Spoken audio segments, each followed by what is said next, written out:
Makhosi amakhulu, ngiyanamukela kuMakhosonke TV. Umkhulu lo, ngangizedluza ngihlale udabeni. Namhlanje ngizokhuluma ngomsamo. Mkhulu yini umsamo? Umsamo wena, you are the walking altar yabantu abadala. You are the walking altar kaNkulunkulu wena. Ngiyangizwa kujulile. Umsamo oqala wena. Then sinomsamo wesibili, which is the second altar. Lo msamo wesibili lo yilo lapha erumini lakho. It's either uhlala ekhaya noma uhlala emqashweni, it doesn't matter. Umsamo wesibili ilapha erumini lakho. La ufune ngabe wenza khona imicimbi kodwa awufuni ukuyenza imicimbi yabantu abadala. Lo msamo wesibili uqukethe ini? Uqukethe ama-rituals, uqukethe ama-sacrifices, uqukethe ama-offerings owabeka lapha emsamo wenzela kahle abantu abadala imicimbi yabo ngokuhlukana kwayo, ngoba miningi imicimbi lapha emsamo. Erumini la urenta khona okanye la uhlala khona noma thiwa usekhaya noma yithi uyikuphi, kunomsamo wakho odila nje nawo, odili nomuntu wesibili noma wesithathu, udila nje nawe personally. Ngiyangizwa. Wena uya the walking altar kaNkulunkulu, uya the walking altar yabantu abadala, kujulile. Athi kujulele futhi. Ukhumbuleke njengoba niwenzela abantu abadala lapha, wasithi usemqashweni, ngoba iningi leni semqashweni.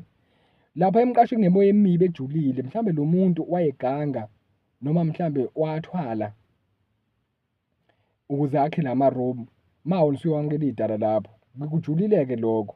Kodwa ngoba kulethela abantu abadala bayazi, bakuthembile, bazokwazi ukuthi bastili bakhulume nawe.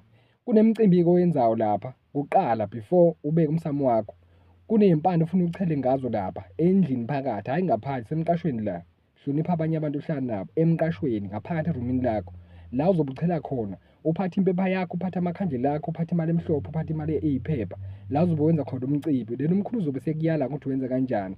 Siyakuphoqa ukuthi manje ufonte mkhulu, ngenza kanjani la? Ngoba izinto ngiyasaba uzikhipha la. Kunenkulumo ejulile ufuna siyenze lapha emsamo wakini, la uzobe wenza khona umsamo, kodwa awuzi kumina, siyakhuluma ngefoni, ungezi.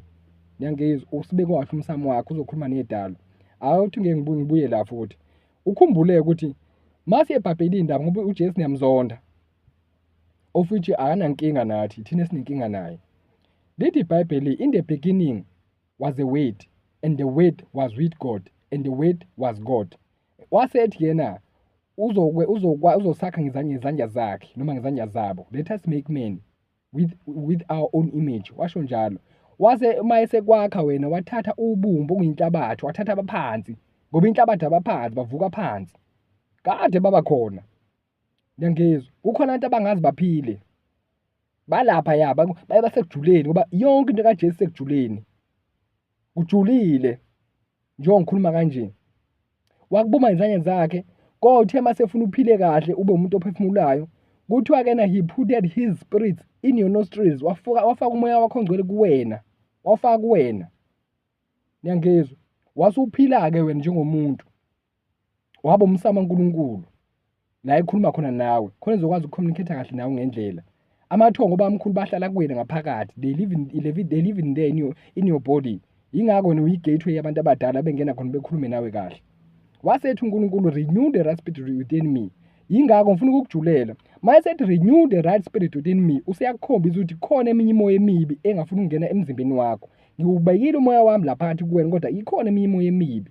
Yingakho ethi renew the right spirit within me, because you might have a wrong spirit within you. Usuthi umbuzo ukhipha kanjani umoya ongekho right kuwena?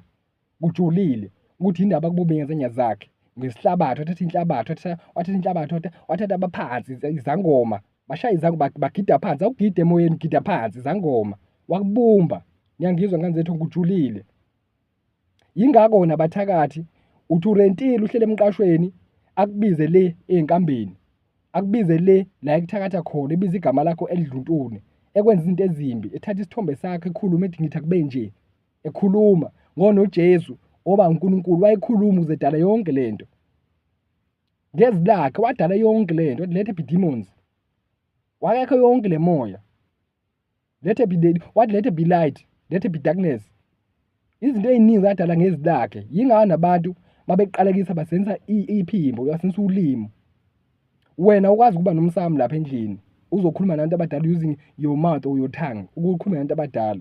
Khona abantu abakusenzela izinto ezimbi, bayakhuluma, they speak izinto zenzeke kuwena ezimbi. Ngiyangizwa. Kujulile ngane zethonga, umkhulu engixoxe ngijulukile. Wangifuna ukulungisa kahle lento. Emsamo lapha emqashweni uyakwazi ukukhuluma nabantu abadala.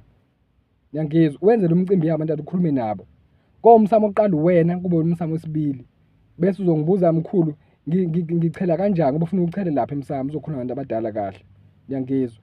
Umbatha yilwane nje, umbathwa imoya emibi ayicelanga vele yazingenela yona. Ayikuncengi phela le moya emibi. Awazi indlela zokuvika ukuthi umsamo wami ngakhanja ukuthi ngizobika izinto la. Uzibika kuphi izinto? Yebo ukhona uJesu bakhona ubamkhulu. Uzibika phi izinto? Imisebenzi uyibika phi? Bahlatshelwa phi bona? Kujulile. Yakhani imsamo ubuye mkhulu kwakhe kanjani ungezi. Fona nje kuphela ngokusiza. Ngiyangizwa.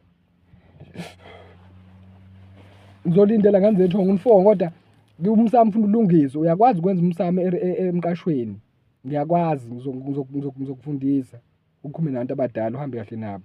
Iyasihlupha le moya, ijulile nayo njengoba nawe ujulile because you are the deep person. You are the deep person. That is why normal you have to be deep. Be deep njengengane ethongo. Don't sleep around, be deep. Ujule ngento ezethongo, umkhulu ujulile. Benza untshanga ngomsamo. Ngiyabonga ngane zethu ngicela subscribe ukukhulu ikhasi la ekhaya sokwazi ukunikeza ezinye ingxoxo nezinkulumo kambe ama-video azobe sifune siwalethe la. Mayefika kuwena sheshe uwathole lapho bese uyasubscribe ngiyangizwa. Siyathoza ngane zethu nani esilandelayo siyabonga. Sibonga kakhulu ngane zethu. Nibe bahle lapho, niziphathe kahle. Umkhulu uyanithanda. Siyabonga ngane zethu. Makwande.